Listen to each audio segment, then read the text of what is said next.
What if someone told you that there's a secret ingredient to personal and professional growth that we often overlook?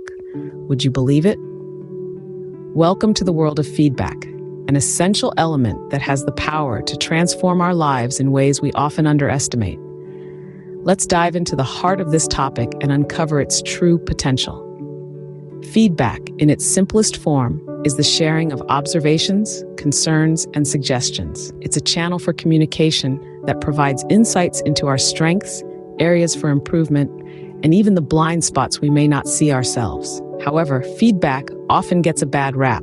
We've all been there, right? That sinking feeling when our boss says, "Can I give you some feedback?" Or the anxiety that builds up when we have to provide feedback to a colleague. It's often misconstrued as criticism, leading to a negative perception. But what if we changed our perspective? What if we saw feedback not as an attack, but as a gift? When delivered and received correctly, feedback can be a powerful tool for growth and improvement. It's like a mirror, reflecting our actions and behaviors back to us, giving us a chance to see ourselves from another's perspective. It's an opportunity to learn, to grow, and to improve. Imagine you're driving on a highway. Feedback is like the GPS guiding you, showing you the best route, and helping you avoid roadblocks. Without it, you're essentially driving blind. But here's the catch. For feedback to work, it must be based on trust and respect. It's not about pointing fingers or blaming others. It's about fostering a culture of open communication, where everyone feels safe to share their thoughts and ideas. And that's where the real magic happens. When people feel safe to give and receive feedback, they become more engaged, more productive, and more likely to strive for excellence. Imagine a world where everyone is open to feedback, where growth is inevitable, where continuous improvement is the norm. That's the power of a feedback culture. You might be thinking, that sounds great in theory, but how does it work in real life? Well, let's dive into some real-life case studies. Our first case study takes us to the bustling heart of Silicon Valley, where we find a tech startup named Innovate Now. A few years back, Innovate Now was just another company struggling with high employee turnover and low morale. The management, in a bold move, decided to implement a feedback culture. They started with anonymous surveys, moved on to open forums, and eventually incorporated regular one-on-one feedback sessions. The impact was nothing short of remarkable.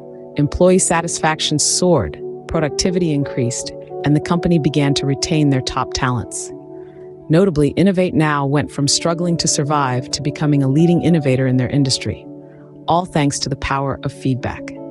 Now, let's shift gears and look at a personal transformation story. Meet Jane, a young professional working in a corporate setting.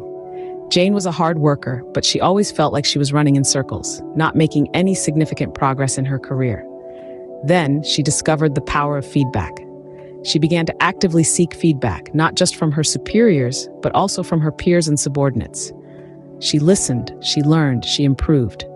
Today, Jane is a successful manager leading a team of 20. She attributes her success to the feedback culture she embraced, allowing her to identify her strengths and work on her weaknesses. Our final case study brings us to Harmony Healthcare, a mid-sized healthcare provider. They were facing a crisis of patient dissatisfaction. The management, recognizing the need for change, decided to implement a feedback culture. They started collecting feedback from patients, employees, and even their suppliers. They then used this feedback to improve their services and operations. The results were astounding. Patient satisfaction increased, employee morale improved, and Harmony Healthcare became a model for other healthcare providers. These stories are more than just anecdotes. They are real-life examples of the transformative power of feedback. They show us that feedback isn't just about pointing out mistakes or shortcomings. It's about growth, improvement, and success. It's about creating a safe space where people can express their thoughts, share their ideas, and contribute to a collective vision. It's important to remember that feedback isn't always easy to give or receive. It requires courage, openness, and a willingness to change. But as these case studies show, the rewards are well worth the effort. And remember, these are not just isolated incidents. They are testament to the transformative power of feedback if we dare to embrace it. So, how do we create a feedback culture? How do we turn this theory into practice? Let's dive into the practical steps to building a feedback culture. It's not just about throwing around words like constructive criticism and open dialogue. It's about creating a safe space where feedback is welcomed and not feared. First things first, we have to make sure that everyone understands what feedback really is. It's not a personal attack or an opportunity to lay blame. It's about sharing insights to spur growth and improvement. So, let's start by defining feedback clearly and communicating its purpose and value to everyone involved. Next, let's talk about creating that safe space. This isn't about physical safety, but rather emotional safety. It's about fostering an environment where people feel comfortable sharing their thoughts and ideas, where they know they won't be shot down or punished for speaking up. It's about ensuring that everyone feels heard and valued. But how do we actually go about creating this environment? It starts with leadership. Leaders set the tone for the entire organization. If leaders are open to feedback and actively seek it out, it sends a strong message that feedback is valued. Leaders need to model the behavior they want to see by giving and receiving feedback in a respectful and constructive manner. But it's not enough for leaders to just talk the talk. They need to walk the walk. This means setting up systems and processes that encourage feedback. This could be as simple as regular team meetings where feedback is encouraged, or more formal mechanisms like 360-degree feedback systems. Encouraging feedback is only half the battle, though. Once feedback is given, it needs to be acted upon. Feedback without action is like a car without fuel. It's not going anywhere. So leaders need to follow through on feedback, taking steps to address issues and improve. This shows that feedback is not just lip service, but a core part of how the organization operates. And lastly, we need to ensure that feedback is a two-way street. It's not just about leaders receiving feedback from their teams, but also about leaders giving feedback to their teams.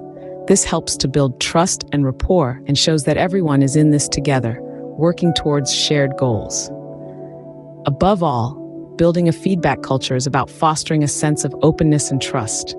It's about recognizing that everyone has something valuable to contribute and that we all have room to grow and improve.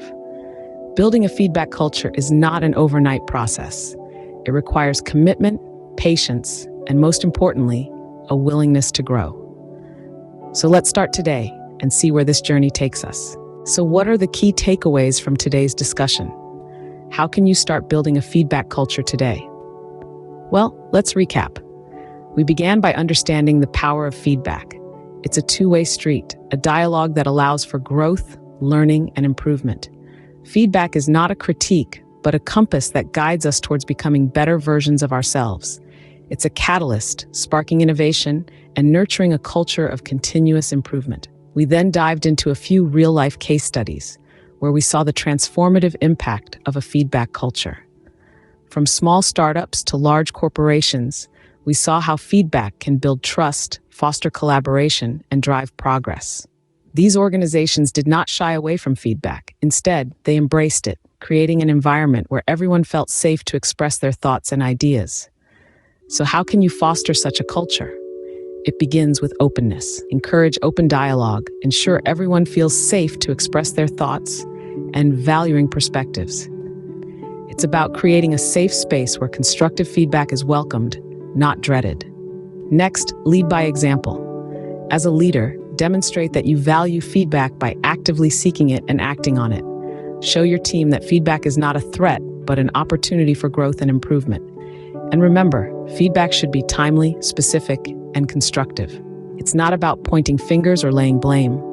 It's about identifying opportunities for improvement and working together to achieve them. Lastly, make feedback a regular part of your routine. Whether it's through one-on-one meetings, team retrospectives, or anonymous surveys, find a method that works best for your team and stick to it. Regular feedback fosters a culture of continuous learning and improvement. Remember, feedback is not something to fear. It's a tool for growth, a catalyst for continuous improvement. Embrace it and watch as you and those around you flourish.